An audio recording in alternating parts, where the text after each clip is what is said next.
आज दिनांक 15 एप्रिल.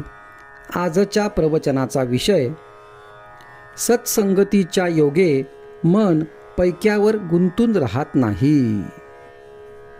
संतांमध्ये प्रचंड सामर्थ्य असते. ते बोलतील ते खरे होते. वाचा सिद्धी म्हणतात ती हीच.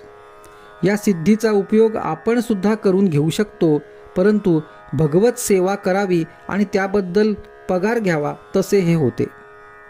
कामधेनूवर ओझे टाकावे हे बरे वाटेना, म्हणून वाटेने घोडा येत होता तो घेतला आणि कामधेनू देऊन टाकली तशासारखे होते.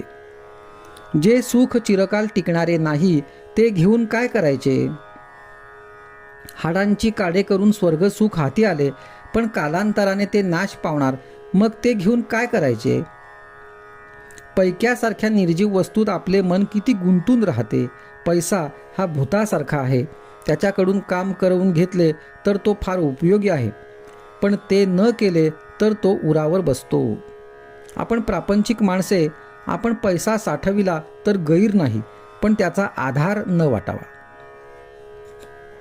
पैशाचा आधार आहे असे वाटणे म्हणजे भगवंताचा आधार नाही असे वाटणे होय. आपल्या जवळचा पैसा आपण होऊन कुणाला द्यावा असे मी म्हणत नाही, पण चोराने तो चोरून नेला तर रडत बसू नये, किंवा कुणी मागायला आला तर त्याला नाही म्हणू नये. त्याला काहीतरी द्यावेच. पैसा प्रपंचाला पुरेसा असावा. म्हणजे किती? तर पेन्शन असेल त्यांना रोजच्या निर्वाहापुरता असला म्हणजे पुरेसा झाला, आणि पेन्शन नसेल त्यांना साधारण मध्यम स्थितीत 10-15 वर्षे पुरेल इतका असला म्हणजे पुरेसा झाला. याला अमुक एक असा हिशेब सांगता येणार नाही. आपल्या प्रपंचाला जेवढा जरूर आहे तेवढा पैसा आपल्याला मिळाला की बस झाले. श्रीमंतीला पुष्कळ पैसा लागतो असे थोडेच आहे. आपल्याला अडचण नाही पडली की आपली श्रीमंतीच आहे. पैशाच्या बाबतीत आपण प्रयत्न मात्र आग्रहाने करावा आणि नंतर होईल तसे होऊ द्यावे.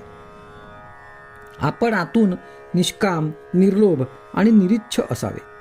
दुसऱ्याचे द्रव्य मला यावे अशी बुद्धी कधीही ठेवू नये. ज्याच्याजवळ पैसा विपुल आहे त्याला श्रीमंत अगर सावकार म्हणता येईल. ज्याच्याजवळ विद्वत्ता आहे त्याला विद्वान म्हणता येईल. ज्याच्याजवळ शेत आहे त्याला शेतकरी म्हणता येईल, परंतु यांच्यापैकी कोणाला मोठा म्हणता येईलच असे नाही. सावकार कंजूस असेल, विद्वान गर्विष्ठ असेल, किंवा शेतकरी असाच दुर्गुणी असेल, ज्याच्याजवळ सर्व गुण एकसमयावच्छेदे करून असतील तोच खरा मोठा होय. सर्व गुण एका भगवंताच्या ठिकाणीच असू शकतील, म्हणून त्याला ज्यांनी आपलासा केला तेच खरे मोठे बनतात. अशा लोकांना संत म्हणतात. आपण संतांचे होऊन राहावे, त्यात आपले कल्याण आहे. सत्संगतीपासून सद्विचार आणि सद्भावना प्राप्त होतात. ज्याचे विचार चांगले तो मनुष्य खरा चांगला होय, आणि जिथे भगवंताचे अनुसंधान आहे तिथे राहणे हीच खरी सत्संगती होय. आजचा सुविचार. पैशाचे नाव अर्थ, पण तो करतो मोठा अनर्थ.